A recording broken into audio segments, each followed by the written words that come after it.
नमस्कार दोस्तों, आपका स्वागत है हमारे YouTube channel teaching exam overload में। दोस्तों, आज के सेशन के अंतर्गत हम आपको यूपी टेट तथा सुपर टेट के अंतर्गत इतिहास की पहली क्लास को पढ़ाएंगे, जिसके अंतर्गत हम आपको इतिहास का सामान्य परिचय देंगे। चलिए फिर सेशन को शुरू करने से पहले हमारी एक रिक्वेस्ट है कि हमारे चैनल को लाइक करें, सब्सक्राइब करें तथा ज़्यादा से ज़्यादा शेयर करें। चलिए फिर बिना किसी देरी के शुरू करते हैं। तो हम जानते हैं इतिहास है क्या। तो इसमें पहला इंपॉर्टेंट बिंदु क्या बनता है कि इतिहास के जनक कौन है। पहला इंपॉर्टेंट बिंदु बनता है क्या कि इतिहास के जनक कौन है। तो इतिहास के जनक हैं हेरोडोटस। ध्यान रखिएगा, इतिहास के जनक आप कहीं नोट कर लीजिए। इतिहास के जनक हैं कौन? तो इतिहास के जनक हैं हेरोडोटस। और इन्होंने बुक कौन सी लिखी है? इन्होंने बुक लिखी है हिस्टोरिका। इनकी बुक का क्या नाम है? इनकी बुक का नाम है हिस्टोरिका। तो दो मोस्ट इंपॉर्टेंट पॉइंट है, ध्यान रखिएगा। दो मोस्ट इंपॉर्टेंट पॉइंट क्या हो जाएगा कि जनक कौन हो जाएंगे? जनक हो जाएंगे हेरोडोटस। और हेरोडोटस की प्रमुख या फेमस बुक जो है वह कौन सी है? वह हिस्टोरिका है, जिसमें मतलब हिस्ट्री का प्रमाण, जैसे मतलब हिस्ट्री के बारे में जाना गया, इसलिए इन्हें इतिहास का पिता कहा जाता है। इतिहास लिखने का पहली बार प्रयास किया। इनका जन्म यूनान में हुआ था, ये भी इंपॉर्टेंट बिंदु है। इनका जन्म यूनान में हुआ था। और इनका जन्म कब हुआ था? 484 ईस्वी में। ध्यान रखिए, 484 ईसा पूर्व में। ध्यान रखिएगा, इनका जन्म 484 ईसा पूर्व में हुआ था। चलिए अब आगे देखते हैं। इतिहास को हम तीन भागों में बांट सकते हैं। इतिहास को हम तीन भागों में बांट सकते हैं, एक प्रागैतिहासिक काल, एक आद्य ऐतिहासिक काल, या फिर उत्तर पाषाण काल इसे कहते हैं। उसके बाद ऐतिहासिक काल होता है। तो इतिहास को हम कितने भागों में बांट सकते हैं? प्रागैतिहासिक काल या प्री हिस्टोरिक पीरियड, आद्य ऐतिहासिक काल या फिर उत्तर पाषाण काल इसे कहते हैं। उसके बाद है ऐतिहासिक काल। प्रागैतिहासिक काल ऐसा काल है जिसके ना कोई प्रमाण है, ना ही इसे पढ़ा जा सकता है। तो प्रश्न बनता है कि ऐसे काल में जब जिसका ना कोई प्रमाण है और ना ही उसे पढ़ा जा सका है अभी तक, तो वह कौन सा काल कहा जाएगा? तो वह प्रागैतिहासिक काल कहा जाएगा। आद्य ऐतिहासिक काल क्या है? प्रोटो हिस्टोरिक, जिसमें लिखित प्रमाण तो है। ध्यान रखिएगा, इसमें लिखित प्रमाण है लेकिन उसे पढ़ा नहीं गया। ध्यान रखिएगा, जैसे कि सिंधु सभ्यता की जो लिपि है उसे नहीं पढ़ सकते हैं, इसी प्रकार इसका प्रमाण भी मिलता है लेकिन उसे पढ़ा नहीं गया है। और ऐतिहासिक काल क्या है? जिसके लिखित प्रमाण भी है और उसे पढ़ा भी गया है। ध्यान रखिएगा, इतिहास को हम तीन भागों में बांट सकते हैं, प्रागैतिहासिक, आद्य ऐतिहासिक और ऐतिहासिक। प्रागैतिहासिक में न प्रमाण है न पढ़ा जा सकता है। आद्य ऐतिहासिक में प्रमाण तो है लेकिन पढ़ा नहीं जा सकता है। और ऐतिहासिक में प्रमाण भी है और पढ़ा भी जा सकता है। इतिहास के पिता कौन है? इतिहास के पिता है हेरोडोटस। और इनकी पुस्तक का नाम क्या है? इनकी पुस्तक का नाम है हिस्टोरिका। इनका जन्म यूनान में हुआ था 484 ईसा पूर्व में और मृत्यु 425 ईसा पूर्व में हुई थी।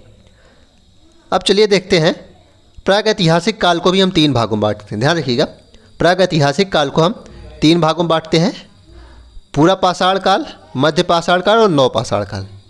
तो प्रागैतिहासिक काल को हम तीन भागों में बांटते हैं, पूरा पाषाण काल जिसे हम पैलियोलिथिक कहते हैं, मध्य पाषाण काल जिसे मीसोलिथिक कहते हैं, मिडिल स्टोन एज कहते हैं, नव पाषाण काल जिसे हम नियोलिथिक कह लेते हैं। पूरा पाषाण काल कब से कब तक था? यहाँ से प्रश्न बनता है 30,000 वर्ष से 10,000 वर्ष पूर्व तक। ध्यान रखिएगा, पूरा पाषाण काल कब तक था? 30,000 वर्ष पूर्व से 10,000 वर्ष पूर्व तक। मध्य पाषाण काल 10,000 वर्ष पूर्व से 4,000 वर्ष पूर्व तक। और नव पाषाण काल 4,000 से 2,500 वर्ष पूर्व तक था। तो प्रश्न यहीं से बनता है कि प्रागैतिहासिक काल में पूरा पाषाण काल कब से कब तक था? तो 30,000 से 10,000 वर्ष पूर्व तक, ईसा पूर्व तक। उसके बाद 10,000 से 4,000 तक मध्य पाषाण काल था ईसा पूर्व। और नव पाषाण काल 4,000 ईसा पूर्व से 2,500 ईसा पूर्व तक था। एक और इम्पॉर्टेंट बिंदु है कि नव पाषाण काल का नाम किसने दिया था? तो नव पाषाण काल का नाम जो दिया था, जॉन लुबाक नामक एक व्यक्ति थे। जॉन लुबाक नामक इतिहासकार थे, उन्होंने दिया था। तो प्रश्न बनता है कि नव पाषाण काल का नाम किसने दिया है? तो जॉन लुबाक ने दिया है। चलिए वो आगे देखते हैं। अब हमने देख लिया कि प्रागैतिहासिक काल को तीन भागों में बांटते हैं, पूरा पाषाण काल, मध्य पाषाण काल और नव पाषाण काल। अब हम आद्य ऐतिहासिक काल को कितने भागों में बांट सकते हैं उसको चलिए देखते हैं।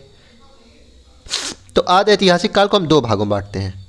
सिंधु घाटी सभ्यता, मैंने आपको बताया ना, लिखित प्रमाण है लेकिन पढ़ा नहीं गया है। तो सिंधु घाटी सभ्यता की लिपि भी तो नहीं पढ़ी गई है, क्या लिखा गया है वह पढ़ा नहीं गया है, प्रमाण मिले हैं। तो आद्य ऐतिहासिक काल में आता है, पहला पार्ट ये हो जाएगा, दूसरा हो जाएगा वैदिक सभ्यता, जिसे हम कल पढ़ेंगे सिंधु घाटी सभ्यता को। सिंधु घाटी सभ्यता जो है उसका समय कब से कब तक है? 2500 ईसा पूर्व से 1500 ईसा पूर्व या 1750। मान्यता जो है 2500 से 1750 ईसा पूर्व तक, तथा वैदिक काल की जो मान्यता है वह 1500 से 600 ईसा पूर्व तक है। तो प्रश्न यहाँ से बहुत बनते हैं। सिंधु घाटी सभ्यता का समय पूछते हैं तो 2500 से 1750 ईसा पूर्व तक, और वैदिक काल का 1500 ईसा पूर्व से 600 ईसा पूर्व तक है। अब हम देखते हैं लास्ट हमारा विभाजन देखते हैं ऐतिहासिक काल का। हम ऐतिहासिक काल का भी विभाजन देखेंगे। इसे हम 3 भागों में बांट सकते हैं, प्राचीन इतिहास, मध्यकालीन इतिहास और आधुनिक इतिहास। जो हम अभी पढ़ रहे हैं, जो हम वर्तमान में पढ़ रहे हैं, वह हम इसे 3 भागों में बांटते हैं। प्राचीन इतिहास, मध्यकालीन इतिहास जिसमें हम अरबों का आक्रमण और मुस्लिम शासन जो पढ़े हैं उसे पढ़ते हैं। उसके बाद आधुनिक इतिहास में जिसमें अंग्रेजों आए थे, विभिन्न ईस्ट इंडिया कंपनीज आई थी, हम उसको पढ़ेंगे। तो प्राचीन इतिहास 600 BC से 712 AD तक है। प्राचीन इतिहास कब से कब तक है? 600 BC से 712 AD तक है। मध्यकालीन इतिहास 712 से 1707 तक है। ध्यान रखिएगा, मध्यकालीन कब तक माना जाता है? 1707 मतलब जब तक मुगल काल थे। तो प्राचीन इतिहास 600 ईसा पूर्व से 712 ईस्वी तक है। ध्यान दीजिएगा, 600 ईसा पूर्व से 712 ईस्वी तक है। मध्यकालीन इतिहास कब से है? 712 ईस्वी से 1707 ईस्वी तक है। और आधुनिक इतिहास कब तक है? 1707 से 1947 या फिर अब तक माना जाता है। ध्यान रखिएगा, यह इंपॉर्टेंट है। चलिए आगे देखते हैं।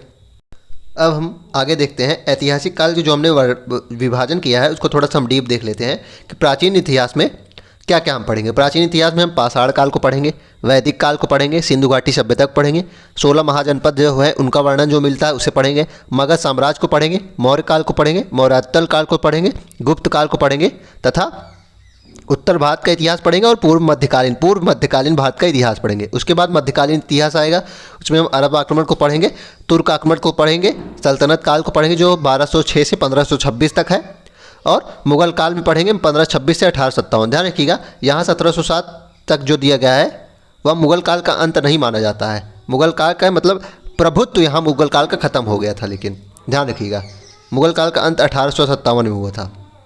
उसके बाद हम आधुनिक इतिहास को पढ़ेंगे। आधुनिक इतिहास में हम क्या पढ़ेंगे?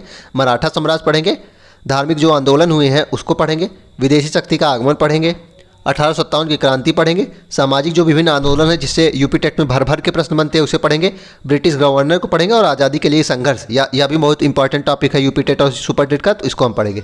तो हम ये हमारा सिलेबस है यूपी टेट का और सुपर टेट का, ये हमारा सिलेबस है। प्राचीन इतिहास में हम इतने टॉपिक को पढ़ेंगे, मध्यकालीन इतिहास में इतने टॉपिक को पढ़ेंगे, और आधुनिक इतिहास में भी इतने टॉपिक को पढ़ेंगे।